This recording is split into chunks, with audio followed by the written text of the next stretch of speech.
जय श्री राधे राधे दोस्तों, आप सभी का आपके अपने YouTube चैनल अध्यात्म भक्ति में बहुत बहुत स्वागत है। आइए आज आप सब सुनेंगे कार्तिक मास महात्म्य के 12वें और 13वें अध्याय की कथा। हिंदू कैलेंडर का 8वां महीना होता है कार्तिक महीना, जो भगवान विष्णु को समर्पित है। कार्तिक महीने में किया गया स्नान, दान और तुलसी पूजा कभी ना खत्म होने वाला पुण्य देते हैं। इनके प्रभाव से व्यक्ति मृत्यु के बाद जन्म मरण के बंधन से मुक्त होकर मोक्ष को प्राप्त होता है। यह चतुर्मास का अंतिम महीना होता है। इस महीने में भगवान विष्णु के सभी रूपों की पूजा करके भक्त इस महीने का सबसे अच्छा उपयोग करते हैं। कार्तिक महीना साल के सबसे शुभ और पवित्र महीनों में से एक है, जो भगवान विष्णु, भगवान श्री कृष्ण की पूजा के लिए समर्पित है। इस महीने को दामोदर माह के नाम से भी जाना जाता है।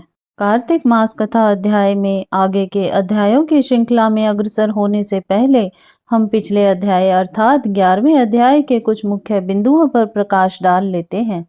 पिछले अध्याय में यानी कि 11वें अध्याय में आपने सुना कि किस प्रकार से गुरु शुक्राचार्य सागर पुत्र जलंधर की राज्य की सभा में आए और सागर पुत्र जलंधर ने उनसे राहु के सिर कटने का वृतांत पूछा।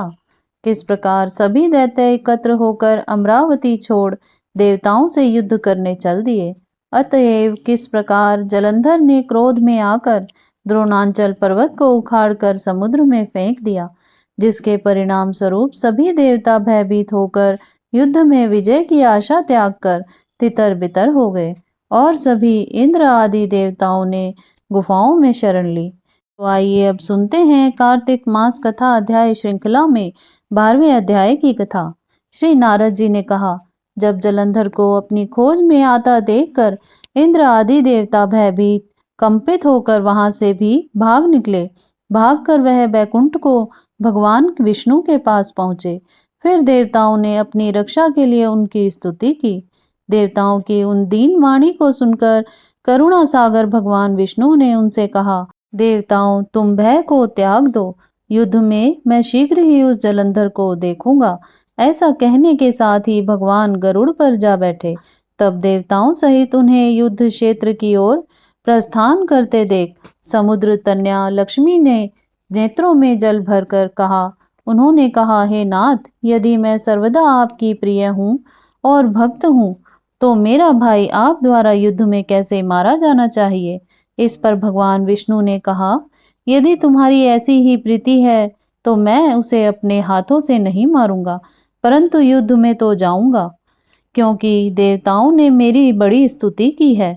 ऐसा कहकर शंख चक्र गदा पद्मधारी भगवान विष्णु गरुड़ पर चढ़े हुए शीघ्र ही युद्ध के उस स्थान पर जा पहुंचे जहां पर जलंधर विद्यमान था।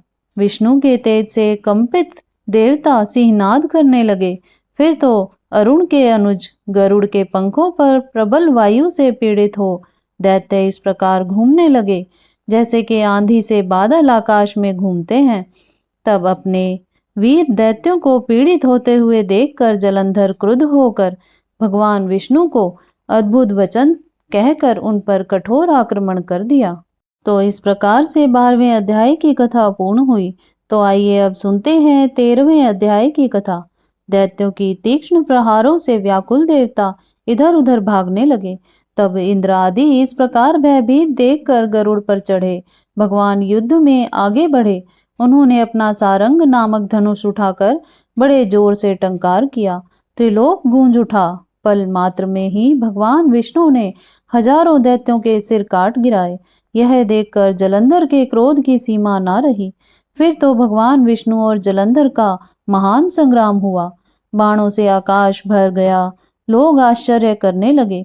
भगवान विष्णु ने अपने बाणों के वेग से उस दैत्य की ध्वजा क्षेत्र और धनुष बाण काट डाले तथा एक बाण से उसकी छाती में प्रहार किया। इससे व्यथित हो उसने अपनी प्रचंड गदा उठाकर गरुड़ के मस्तक पर दे मारी। गरुड़ पृथ्वी पर गिर पड़ा। साथ ही क्रोध में उस दैत्य ने अपने होंठ काटे और भगवान विष्णु की छाती में तीक्ष्ण बाण मारा। इसके उत्तर में भगवान विष्णु ने उसकी गदा काट दी और अपने शारंग धनुष पर बाण चढ़ाकर उसको बींधना आरंभ किया। जलंधर भी उस पर अपने पैने बाण बरसाने लगा। उस पर जलंधर ने भगवान को कई पैने बाण मारकर वैष्णव धनुष को काट दिया। धनुष कट जाने पर भगवान ने गदा ग्रहण कर ली और शीघ्र ही जलंधर को खींच कर मारी, परंतु उस अग्निवत अमोघा गदा की मार से वह चलायमान ना हुआ और मदोन्मत्त हाथी के समान उसे यानी गदा की मार को फूल माला ही जाना। साथ ही उस युद्ध दुर्मुद ने अत्यंत ही क्रोधित होकर अग्निमुख त्रिशूल उठाकर भगवान विष्णु पर छोड़ दिया। जलंधर ने झपट कर भगवान की छाती में एक मुष्टिक मारा। उसके उत्तर में भगवान विष्णु ने भी उसकी छाती पर अपनी मुष्टिका का प्रहार कर दिया। फिर दोनों घुटने टेक कर बाहों और मुष्टिकों से बाहु युद्ध करने लगे। कितनी ही देर तक भगवान उसके साथ युद्ध करते रहे।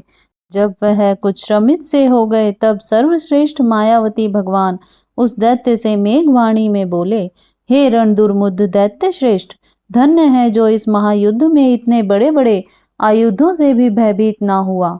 तेरे इस युद्ध में मैं बड़ा खुश हूँ। तू जो चाहे वर मांग, मैं अदेय वस्तु भी आज तुझे दे दूंगा। मायावी भगवान विष्णु की ऐसी वाणी सुनकर जलंधर ने कहा, हे भावुक, यदि आप मुझ पर खुश हैं तो यह वर दीजिए कि आप मेरी बहन के साथ अपने सारे कुटुंबियों सहित मेरे घर पर निवास करें। नारद जी कहते हैं, उसके ऐसे वचन सुनकर भगवान को खेद तो हुआ, किंतु उसी क्षण उन देवेश ने तथास्तु कह दिया।